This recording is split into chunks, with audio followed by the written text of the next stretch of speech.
The Voice. The Voice. The Voice. The Voice. The Voice. The Voice. An Aboriginal and Torres Strait Islander voice.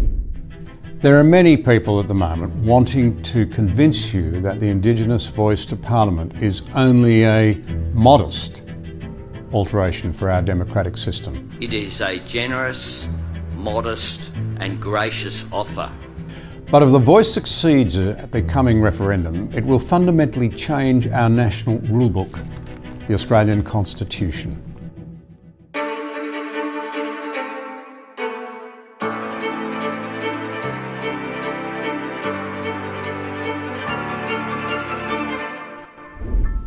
The yes case, no matter how well-intentioned, presents considerable social and legal risks. Australians should consider these risks very carefully before casting their vote. At best, the voice will hinder parliamentary processes. It will expose legislative decisions to High Court challenges, and it will place a heavy burden on Australian taxpayers. At worst, the voice will undermine our system of representative democracy, and it will change the constitutional relationship between Indigenous and non-Indigenous Australians. Our Constitution contains 8 chapters, which give structure to the separation of powers between the Parliament, the executive government, and the judicial system. This balance of power was very carefully thought out and set up by our forebears, and it is based on the principle that every Australian should be subject to the same rule book. No one should be above the law and no one below it. Australians at the referendum will vote on whether to add a new chapter in the Constitution, Chapter 9, which establishes this new institution, the Voice to Parliament. This will give the Indigenous voice a very special status alongside those other branches of government, changing the balance of power in our political system, and yet the actual design of the voice is proposed to be determined only after the vote. It is no wonder that people are likening this to signing a blank cheque. Such a serious change to the Australian Constitution would be a very weighty thing to undertake. Here are 5 more reasons why I'm encouraging Australians to vote against it. Firstly, there has not been a proper consultation with the Australian people, or it would appear Indigenous people.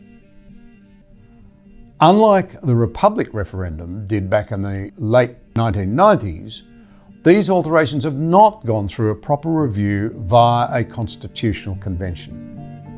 When Australians were asked to vote for their constitution back in 1900, they were given a complete draft of it to carefully examine and consider. But today, we Australians are being told to vote now and then find out later just what we've voted for.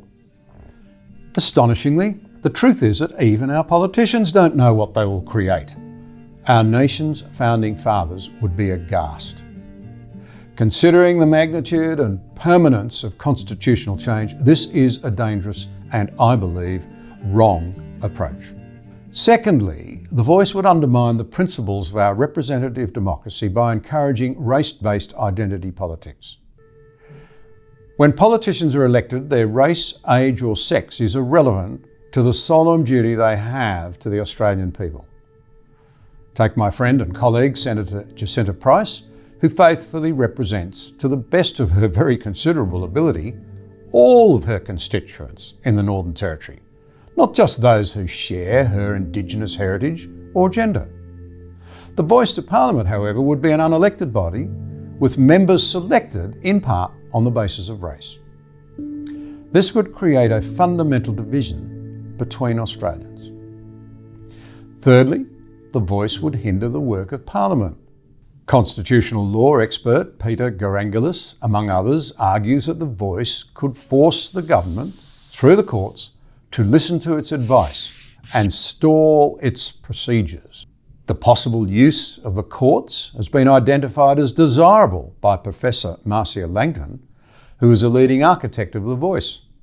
From an interview with an ABC journalist, and I quote, "If a government decision is made without listening to the voice, it could be challenged in the High Court and potentially stopped from being implemented until the voice had been heard. That is a possibility, and why would we not want that to be the case? This doesn't sound like the modest advisory body being sold to the Australian people by the Prime Minister. Fourthly, a very practical point needs to be made. The voice would place a heavy burden on the taxpayer. The Australian taxpayers are being very generous when it comes to trying to alleviate Aboriginal disadvantage. That is a good thing. It is telling that the Albanese government has not outlined how much the voice will cost the Australian taxpayer each year. The government would have to fund its infrastructure, the salaries of each delegate, the cost of elections, the resources to give advice on policy, and the consultation of experts. This is on top of the $364 million it will cost to deliver the referendum itself. Costs are also likely to blow out over the coming decades, which is exactly what happened in Canada.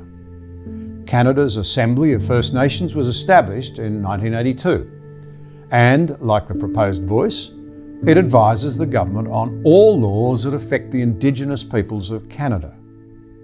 Since 2016, its annual costs have more than doubled, from $11.5 billion to $25 billion in 2022, which is now more than Canada spends on defence.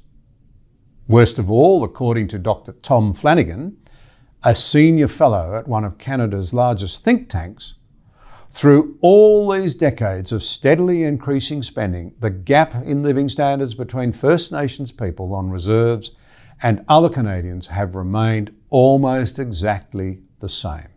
Fifth, the voice would undoubtedly lead to long and protracted litigation in the High Court.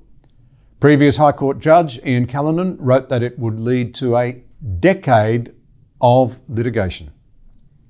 And constitutional law professor Greg Craven, who was part of a small group that designed the concept of the voice, is now saying that in the form that it's evolved, it has turned into the opposite of what was intended.